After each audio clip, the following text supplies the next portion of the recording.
Hello, everyone. This is Ted Bauman here, editor of Bauman Daily, of the Bauman Letter, and of Profit Switch. I've been on vacation for a week. I was up in the Outer Banks of North Carolina. Thanks for my crew for looking after your videos last week while I was away. Well, I'm back, and today I want to talk about the market for a particular kind of precious metals, because I'm convinced that the price of these metals is about to go into an upward trend that a lot of people have been discounting. With so much focus on gold, people forget that there are other precious metals that are actually rarer but much more important to the global economy. And I'm talking about platinum group metals. Platinum group metals include things like platinum, of course, palladium, rhodium, and iridium, and a few others. But fundamentally, they are amongst the rarest metals on Earth because they are formed deep in the Earth's crust when magma wells up from the core and causes particular types of intrusions into the Earth's mantle. And they can only really be found in a few places around the world. And I'm going to tell you about where the biggest supply is just now. But first, I want to run through some charts. It's kind of a chart-heavy video today, but I want to prove why I believe that we're on the cusp of a rebound in this group of metals, and why investing in miners is actually the way to go. So let's start with the first chart that shows the platinum price. This is the platinum price going back to the early 90s. Now, like any commodity, platinum goes through cycles. Those cycles are driven by investment in response to increasing demand, which takes a long time to achieve. And digging a deep mine, getting it all going is very expensive, takes a long time. So miners are generally reluctant to invest in capacity unless they're sure that the price is going to go up. If demand is going up and supply is increasing by less than that, then you get what's called the secular uptrend in the commodity cycle. And that's what we saw. That left-hand white line shows the boost from the mid-90s right up until before the Great Financial Crisis. Then when the Great Financial Crisis came, people bought platinum in particular as a hedge against falling prices of other commodities, because it is a store of value. So it spiked and then it crashed when there was a response to the Great Financial Crisis by the global governments and particularly by central banks. Then it recovered a bit, and then, as you can see, there was a long downward sloping period from about 2011 right up until 2018. Then the price started to rise again, and it fell during the COVID crisis back in March last year, but then it recovered, and I'm convinced that it's in an uptrend. Next chart shows daily prices basically over the last month or so, and you can see that there is a definite uptrend in this is January and February. Beginning of this year, there is a definite uptrend. I mean, that's not insignificant. I mean, that's a really good boost in the price. Now let's look at the forward perspective for these metals. Palladium, platinum, and rhodium are all substitutes in catalytic converters, which are used to reduce emissions. Now here is a chart that shows projected demand, actually historical and projected demand for these metals going forward for the next couple of years. Essentially, the demand is increasing, and this is an interesting factor because we know that there's a shift to electric vehicles. We know that automobile sales have been relatively stagnant for a couple of years, but yet the demand for these metals is increasing. The next chart shows why. Here's a chart that shows forecasts of vehicles, but also the types of vehicles that are going to have internal combustion engines built into them. Now, they're going to fall, all right?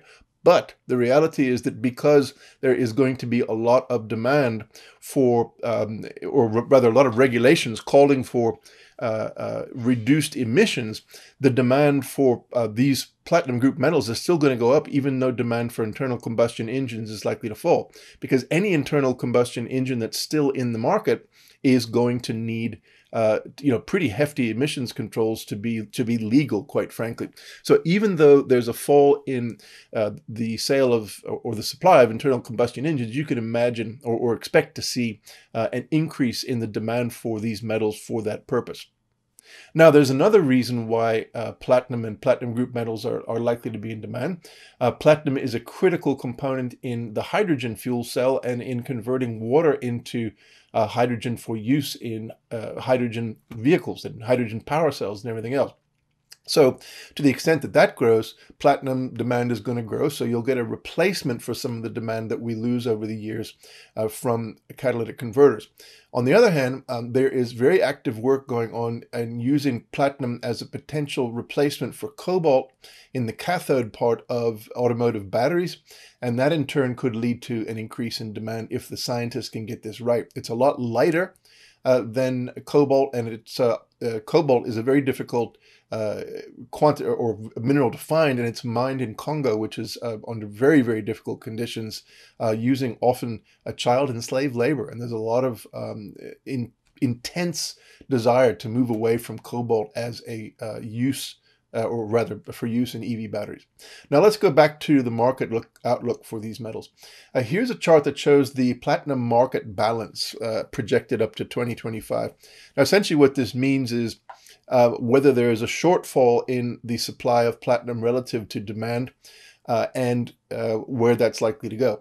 Now, this year, the projection is that demand will actually be met, and largely that's because there's a lot of pent-up supply. When the platinum price fell last year, a lot of producers actually held onto their stock to wait for a higher price. So there's enough platinum that's able to come onto the market to meet demand for this year. But look at what's going to be coming. We're going to see enormous shortfalls, the biggest shortfalls that the platinum market has ever seen. And that means that we can, on the basis of supply and demand, imagine that prices are going to go higher. That shortfall in 2025 is the largest that has ever been seen in the platinum market.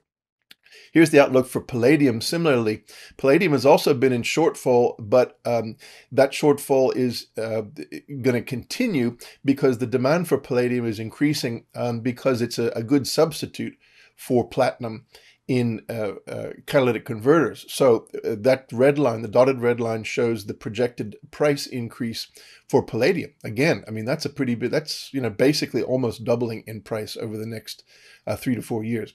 Here's rhodium, which is another big PGM metal. Again, you can see that there is a projected increase in the shortfall of rhodium going forward. And again, you can see the price. And in this case, the platinum price could increase, or sorry, the rhodium price could increase from the present, which is around $3,500 per ounce, up to nearly 5,000. So again, pretty good argument for this metal. Now, there's another factor here, and I'm going to show you another chart. That is the relationship between platinum and the price of gold. Traditionally, platinum trades at a 25% premium to the price of gold. Right now, gold is actually at a big premium relative to platinum, and that's almost historically unheard of. Here's a chart that shows the long-term relationship going back to the 90s. That red line is the gold price, the blue line is the platinum price. And as you can see, during the platinum commodity cycle, the previous one, the platinum price was way above the gold price. Platinum fell because as an industrial metal, that was a response to the great financial crisis and the decline in demand. People bid the prices down thinking that it wouldn't be in need because the economy was in crisis. But then as it recovered, you can see that platinum again overtook gold.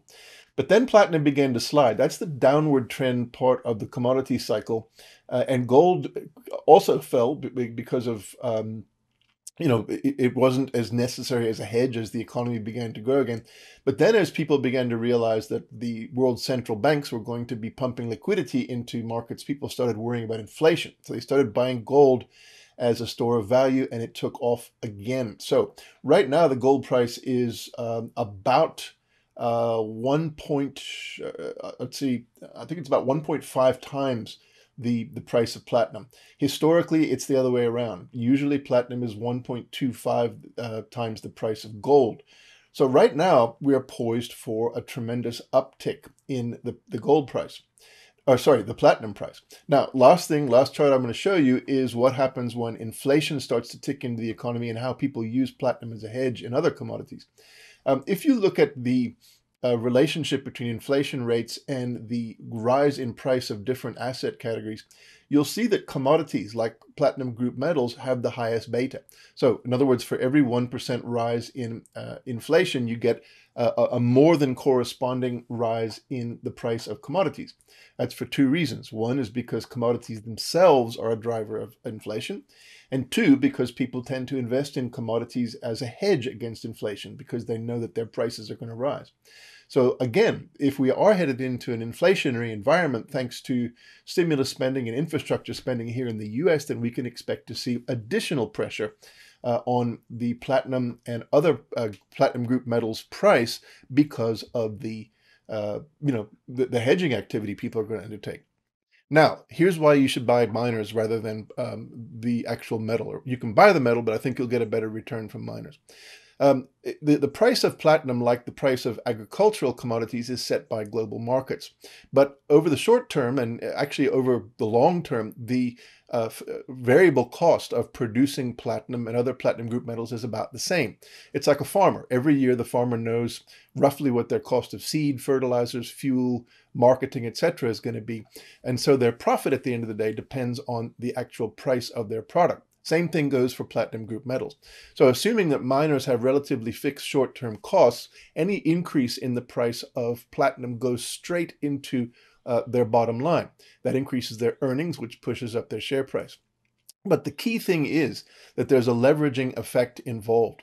The rise in the price of mining stocks is generally 2 to 3 times the rise in the price of the metal because of that leveraging effect. It's the way the math works out. If you take any given level of price for a metal like platinum and you have a fixed price of production, as that price rises, the revenue of the miner goes up by more than the price of the metal.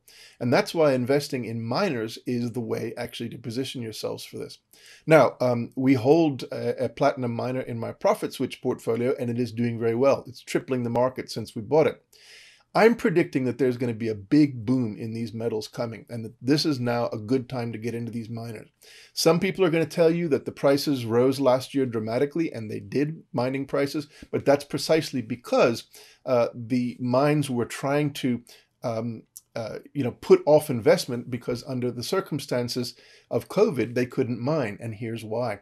Here's a chart that shows global production reserves of these metals. And look where most of them are from my home country of South Africa. South Africa is the world's largest producer of platinum group metals. And last year, during the COVID pandemic, the country resorted to extreme lockdowns, including closing the mines.